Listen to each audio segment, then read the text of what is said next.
एकदम चोलियों के सींचे हो बड़ा सा ना। आवेशन की आवेशन की विधि 3 प्रकार की होती है। सबसे पहला विधि जिसको हम लोग बोलेंगे संपर्क विधि। क्या बोलिएगा? और दूसरा का हो जाएगा कौन विधि? घर्षण विधि ना। और तीसरा का हुआ कौन चीज है? प्रेरण विधि। घर्षण के 3 गो विधि हम लोग इस चैप्टर में पढ़ेंगे, है ना। स्थिर वैद्युतिकी के पहला आवेश से जो चैप्टर है उसमें आवेशन की 3 विधि है। पहला हम लोग बोलेंगे कौन सा विधि है? बोलो जोर से। दूसरा और तीसरा। अब इन तीनों को बारी बारी से आप लोग समझिएगा। तीनों को बारी बारी से हम लोग समझेंगे कि एक्चुअली होता क्या है। जैसे बात करिएगा अगर आप लोग संपर्क विधि का, तो संपर्क विधि का मतलब होता है कि जब कोई आवेशित वस्तु, क्या बोलेगा? जब कोई आवेशित वस्तु किसी दूसरे वस्तु के संपर्क में आने के बाद उसे भी आवेशित कर दे तो वह क्या कहलाएगा? कौन विधि?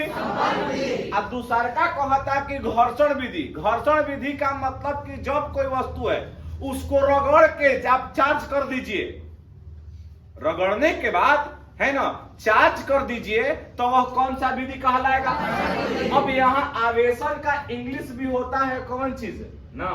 मेथड ऑफ चार्जिंग ना, मेथड ऑफ चार्जिंग।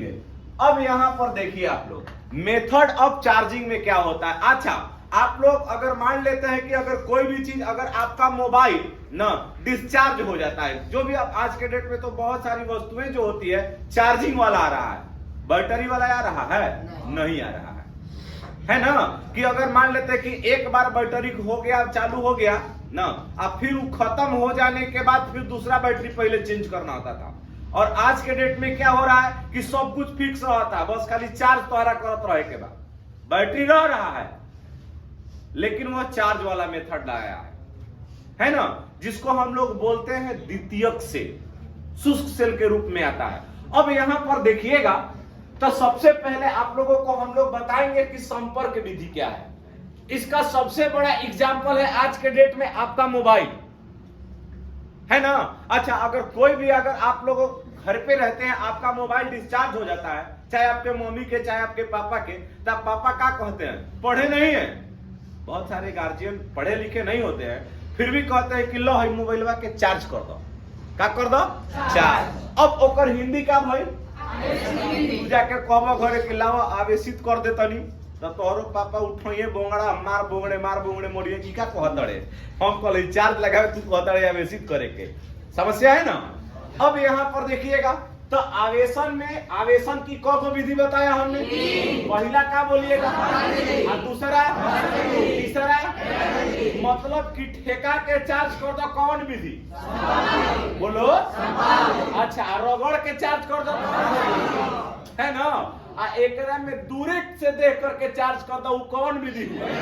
अब इसका पहले आप लोगों को एकदम मोट भाषा में समझाते हैं। जैसे कि हई है ना, एक दिन आप मतलब कि बाजार में आप लोग जाते हैं तो यहाँ से शाह जी के अस्पताल के पास से एक गली जाती है, देखे हैं? पतली गली है जो रामलीला मैदान होते हुए बाजार में चली जाती है।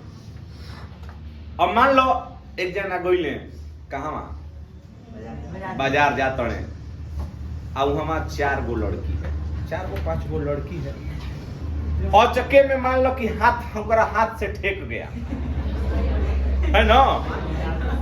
तो एकरा अंदर का चलता बबुआ? मोहब्बत। का चलता? चलता ना। सही तो हो गई चार्ज, है ना। अब बेचारा एकदम अंदर से सपना था रात भर क्यों गोई नहीं ना, तो ठीक गोई। तो कौन विधि? ये लिखे का नहीं कि मोहब्बत में पढ़ने को क्या कहते हैं आवेशन, ऐसा नहीं लिखे, हम समझाने के लिए खाली बता रहे हैं। अब यहाँ पर देखेगा, अगला दिन सोचा कि चल वही टाइम में फिर गया, अगला दिन समझ लो कि एक स्क्वायर में लड़की आ गई। पहला दिन अगर मान लेता नहीं कि 5 गो थी, तो आज का स्क्वायर कर देगा तो कितना बबुआ 2 दिन 4 दिन पहले मेला लागल रहे देखल रहलो आजो बसई में मेला लागल बा देखबे चरखा चरखी पे तो पूरा भीड़े बा है ना। अब यहाँ पर देखेगा कि अगर मान लेते हैं कि लोग आया कितना 25 गो।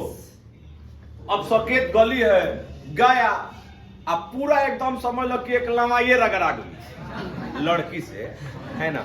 तो अब ये क्या बोला फिर कौन सा विधि हुआ वो आवेशित ना। अब मेला खत्म फिर टाही में कोई बाकी चलो हो सकेला कि भेटा जाए कोई तो कोई नहीं है। एगो ओह कोना पर एगो एह कोना पर वो ओकरा के देख रिया है आयु एकरा के नैनो की बात नैना जाने है ना। अब यहाँ पर ई बताओ तो वो कौन विधि हुआ। अब मतलब कि ओकरा के देख करके बिना संपर्क आए उसको आप चार्ज कर दीजिए वो कौन विधि हुआ बोलो। अब बताओ तो फिर से हमने बताया आवेशन की कगो विधि पहला कौन दूसरा और तीसरा क्लियर हो गया। तो आप इसको बोल सकते हैं ना कि जब कोई आवेशित वस्तु इसको क्या बोलिएगा कि जब कोई आवेशित वस्तु किसी अन्य वस्तु के संपर्क में आ जाए तो संपर्क में आने के बाद उसको भी क्या कर दे आवेशित कर दे। वह कौन सा विधि कहलाएगा किसकी संपर्क विधि किसकी क्लियर हो गया। अब यहाँ पर समझिएगा इसके बाद घर्षण विधि। घर्षण विधि का मतलब क्या होता है मैंने आपको समझाया था कि जब किसी अन्य वस्तुओं को अगर आप लोग रगड़ते हैं क्या करते हैं रगड़ते हैं। जैसे कि अगर हमने यहाँ पर धागा लिया है ना ये रस्सी है प्लास्टिक की बोरी वाली रस्सी प्याज वाला हो ना। अब एकरा के हमने अगर मान लेते हैं कि रगड़ना स्टार्ट किया हम इसको क्या कर रहे हैं घर्षण क्या कर रहे हैं रबिंग कर रहे हैं ना। जैसा ही हमने इसको घर्षण किया यह एक दूसरे से दूर भाग रहा है देखो है ना। अब बताओ कि चार्ज हो गई क्या हो गया। अब चार्ज होने के उपरांत देखो ये हमारे हाथ को किस प्रकार से खींच रहा है। ये हाथ हमारा ना इस रस्सी को खींच रहा है तो यह कौन सा विधि हुआ बोलो। इसका अगर आप लोग और सारा एग्जांपल जानते हैं जैसे कि अगर मान लेते हैं कि अगर मार्कर ले लीजिए क्या ले लीजिएगा मार्कर या कंघी है ना या पेन आप लोग उसको अपने बालों से रगड़िए। अब बाल से रगड़ने के उपरांत छोटे छोटे कागज के समीप लाइएगा तो वह क्या करेगा अपनी ओर खींचता है ना। तो वह कौन सा विधि कहलाएगा। अब तीसरा का पॉइंट को हम लोग समझाएंगे इसको समझने से आप लोग नहीं समझ सकते हैं। जैसे कि सपोज दैट ना इसका बहुत बड़ा एक्सपेरिमेंट आपके किताब में एनसीईआरटी में दिया हुआ है। इस चीज को हम लोग समझाएंगे समझ गए ना। तो पहला इस विधि को लिखिए आवेशन की विधि और एक को हम लोग समझाते हैं।